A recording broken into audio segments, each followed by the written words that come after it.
Assalamualaikum warahmatullahi wabarakatuh. Kita akan ziarah ke wilayah Bogor, tepatnya ke Kiai Mama Palak.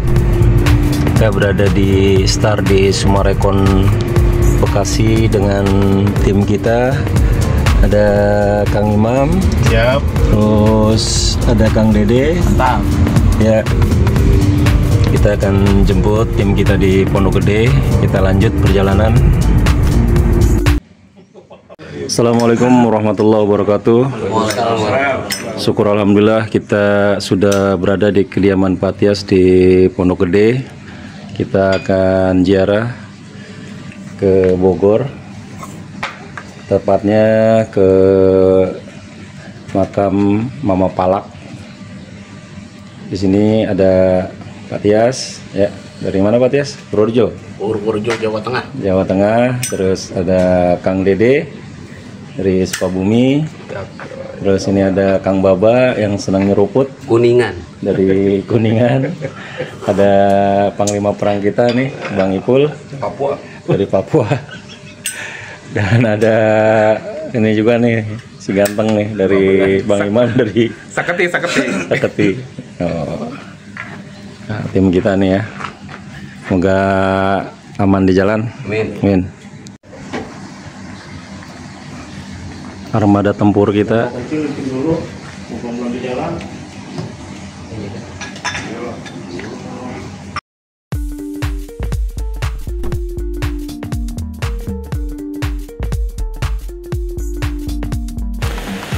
Buat kita yang sering berkunjung atau tinggal di kota Bogor, pasti akan lekat di pikiran kita dengan kota hujan. Namun selain itu juga Bogor dikenal sebagai pusat ilmu salaf atau kewalian, termasuk ilmu hikmah yang mengajarkan masyarakat untuk mengenal Allah Subhanahu wa Ta'ala. Tokoh yang memiliki peran penting tersiarnya Islam di Bogor, salah satunya ialah Kiai Haji Tubagus Muhammad Palak bin Abbas, atau lebih familiar dengan nama panggilan Abah Palak. Semasa hidupnya beliau cukup disegani karena beliau adalah mursyid tarekat dan pencetak ulama besar. Abah Palak adalah seorang ulama karismatik yang lahir di Banten pada tahun 1842 Masehi, tepatnya di Pondok Pesantren Sabi, Desa Purbasari, Kabupaten Pandeglang, Banten. Nama asli beliau sendiri adalah Kiai Haji Tubagus Muhammad Palak Abbas bin Kiai Haji Tubagus Abbas. Sedangkan nama kecil beliau adalah Tubagus Muhammad.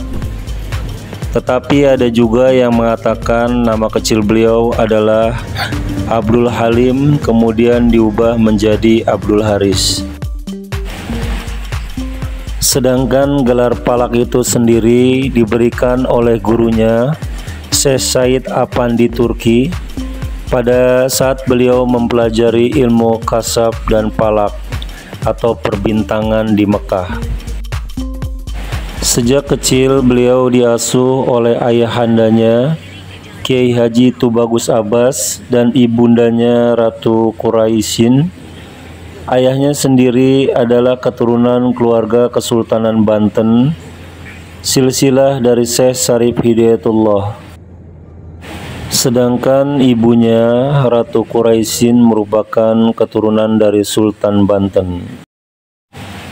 Ayahandanya Kiai Haji Tubagus Abbas merupakan seorang ulama besar di Banten. Ia merupakan pendiri dan pimpinan Pondok Pesantren Sabi. Dari beliaulah pertama kali Abah Palak mendapat pendidikan dalam bidang baca tulis Al-Quran, sufi, dan terutama pemantapan akidah Islam. Saking cintanya pada ilmu agama, beliau sampai pernah mengembara di usia yang sangat muda, yaitu 15 tahun. Ia berguru pada ulama Banten dan Cirebon untuk menuntut dan memperdalam ilmunya. Melalui garis keturunan dari ayahnya, Abah Palak berasal dari keturunan keluarga besar Kesultanan di Banten.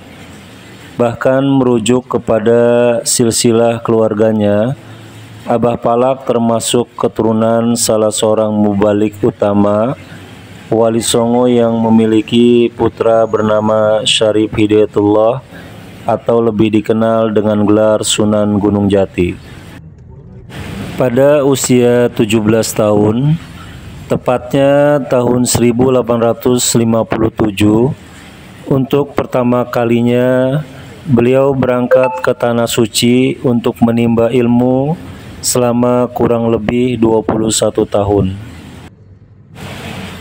Beberapa bidang keilmuan yang beliau pelajari dan perdalam hingga ke Timur Tengah antara lain ilmu tafsir Al-Quran dari Syekh Nawawi Al-Bantani dan Syekh Mansur Al-Mandani, ilmu hadis dari Said Amin Qutbi, ilmu tasyawuf dari Syed Abdullah Jawawi, ilmu palak dari Apandi Turki, ilmu fikih dari Syed Ahmad Habsyi, Syed Barum, Syekh Abdul Jahid, dan Syekh Nawawi Al-Palimbani. Ilmu hikmah dan ilmu dari Syekh Umat Bajenit Mekah, Syekh Abdul Karim, dan Syekh Ahmad Jaha Banten. Selama berada di Mekah, beliau tinggal bersama Syekh Abdul Karim. Dari Syekh Abdul Karim, beliau mendapatkan kedalaman ilmu torekoh dan tasawuf. Pada tahun 1878, beliau kembali ke tanah air. Sebelumnya beliau menetap dan mendirikan pesantren di Bogor. Beliau sempat tinggal di tempat kelahirannya, Pandeglang, Banten. Dalam konteks pergerakan kebangsaan melawan penguasa kolonial, dalam salah satu keterangan disebutkan bahwa Kiai Haji Tubagus Muhammad Palak menjadi salah satu Kiai Banten yang turut aktif dalam pemberontakan petani Banten 1888 yang dimotori oleh para Kiai Torekoh. Di antaranya Syekh Abdul Karim, Kiai Haji Asnawi Caringin, Kiai Haji Tubagus Wasid, dan Kiai Haji Tubagus Ismail. Akibat aktivitas politik tersebut, beliau menjadi salah seorang yang menjadi sasaran untuk ditangkap oleh Belanda. Periode tersebut bertepatan dengan periode kepulangan beliau dari Timur Tengah ke Nusantara. Awal abad 20, Kiai Haji Tubagus Muhammad Palak memulai aktivitas pendirian pesantren setelah melalui masa perintisan yang cukup panjang, baik setelah melalui aktivitas dakwah dan syiar Islam, sejak dari Pandeglang hingga ke pelosok-pelosok di daerah Bogor. Pendirian pesantren Al-Palak di Pagentongan Bogor oleh Kiai Haji Tubagus Muhammad Palak merupakan perwujudan akhlak yang ditunjukkan oleh beliau sebagai seorang ulama yang telah mengalami perjalanan intelektual dan spiritual yang panjang di Timur Tengah. Kita lanjut perjalanan kita ke tokoh Islam Bogor, Mbah Arya Baya Rahyang, di wilayah Pasir Angin, Cipayung, Kecamatan Megamendung, Kabupaten Bogor. Raden Arya Baya atau lebih dikenal masyarakat Bogor Mbah Arya Rahya, makamnya menjadi salah satu situs keislaman di Bogor yang perlu kita telusuri sejarahnya agar kita dapat menghargai perjuangan di masa lampau dan menjadi pembelajaran berharga bagi generasi selanjutnya. Raden Arya Baya merupakan sosok penyebar agama Islam yang berasal dari Sukapura, salah satu kabupaten pada masa Kesultanan Mataram. Sekarang Sukapura lebih dikenal dengan Tasikmalaya. Beliau keturunan ke-22 dari Raden Anggadipa I, bergelar Raden Tumenggung Wiradaha III, yang dipanggil Mbah Dalam Sawidak, yang hidup pada tahun 1674 sampai 1723. Leluhur Sukapura jika dilacak berasal dari kerajaan Pajang, yaitu Pangeran Kusumadiningrat yang merupakan leluhur Sukapura yang berasal dari kerajaan Pajang. Kabupaten Sukapura berdiri setelah Perang di Patiukur pada tanggal 16 Juli 1632 yang tertuang dalam Piagam Sultan Mataram. Aryabaya adalah keturunan keluarga Sukapura, yaitu dari Dalem Wiryawangsa yang menjadi bupati pertama Sukapura. Pada masa pemerintahan Raden Anggadipa, Kabupaten Sukapura menjadi pusat gerakan Torekoh Satariyah di Asia Tenggara. Ulama besar pemimpin gerakan Torekoh Satariyah yang setia mendampingi Raden Anggadipa dalam menjalankan pemerintahannya yaitu Syekh Abdul Muhi. Raden Anggadipa mampu menjadi penopang syiar agama Islam yang berjalan tanpa menimbulkan gejolak dan konflik. Raden Anggadipa wafat pada tanggal 9 Mei 1726 dan dimakamkan di Baganjing, Sukaraja, berdampingan dengan makam Raden Tumenggung Wiradadaha I yang merupakan bupati pertama Sukapura. Dengan menelusuri silsilah keturunan dari Mbah Aryabaya Rahia, maka ditemukan dari nama tokoh tersebut berbeda dengan tokoh Islam lainnya yang dominan berasal dari Kesultanan Banten dengan sebutan Tubagus. Nama Arya merupakan keturunan Raden yang ada di Jawa Barat. Sementara nama lokasi pemakaman saat ini, Pasir Angin Megamendung, berbatasan dengan salah satu kecamatan di Kabupaten Bogor, Kecamatan Sukaraja. Nama ini diduga ada keterkaitan penamaan dengan Sukaraja yang ada di Sukapura pada saat itu, di mana kedudukan kepemimpinan Sukapura berada di Luiloa Sukaraja.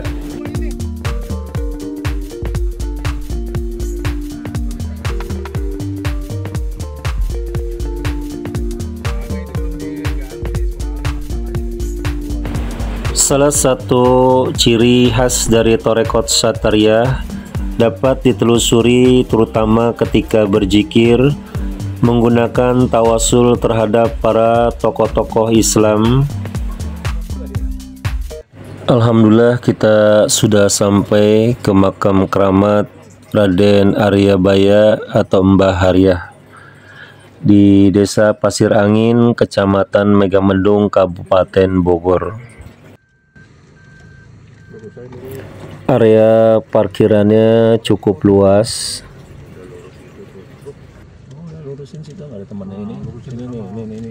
Oh, mau belok lu. Ya. Ini. Ya, lurus ini. Tadi kan ngomong gitu, bilang lurus katanya. Lurus ini. Awas, pohon ditabrak. Kurang kopi, pohon ditabrak.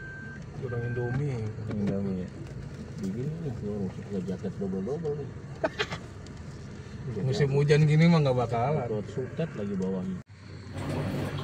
Makam Mbah Raya dibangun dengan megah dan indah, berukuran 20 kali 3 meter persegi dan berada pada ketinggian sekitar 3 meter dari tanah parkir.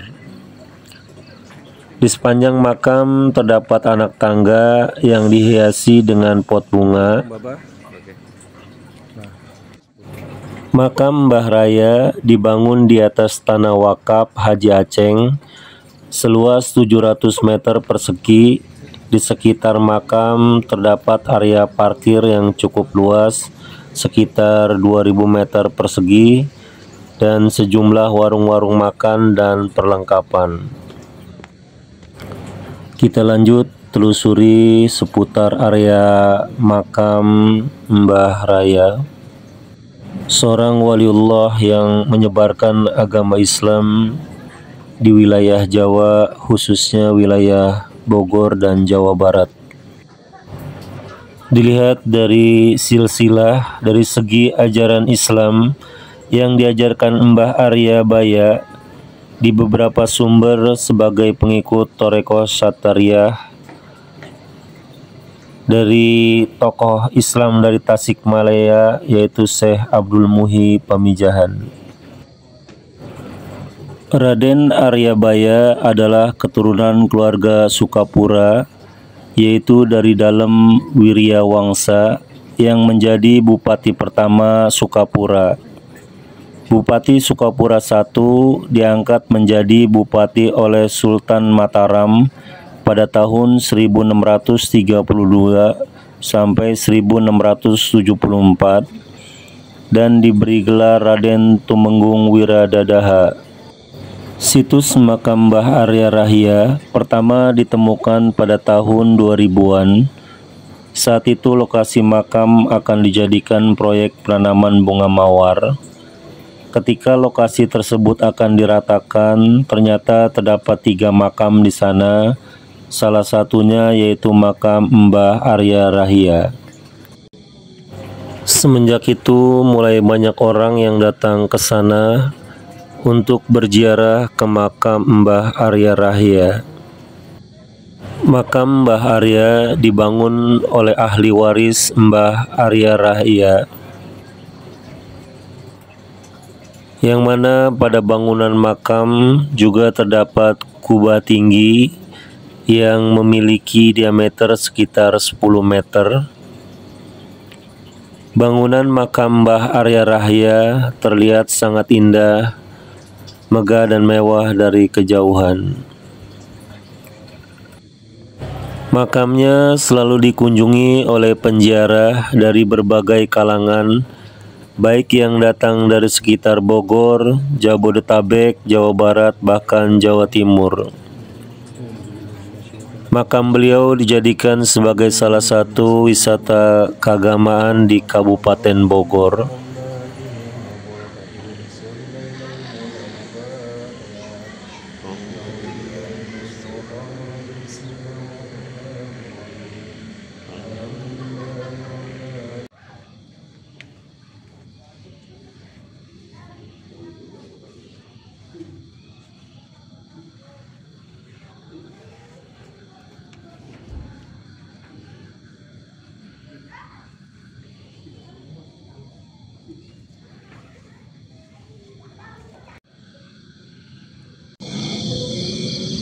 Kondisi suasana malam di Gunung Gelis.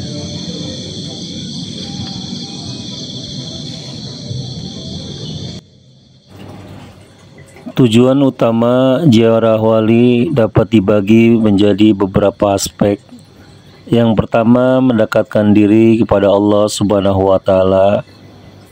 Melalui ziarah, seseorang berusaha untuk lebih mendekatkan diri kepada Allah dengan mengingat kematian dan kehidupan akhirat.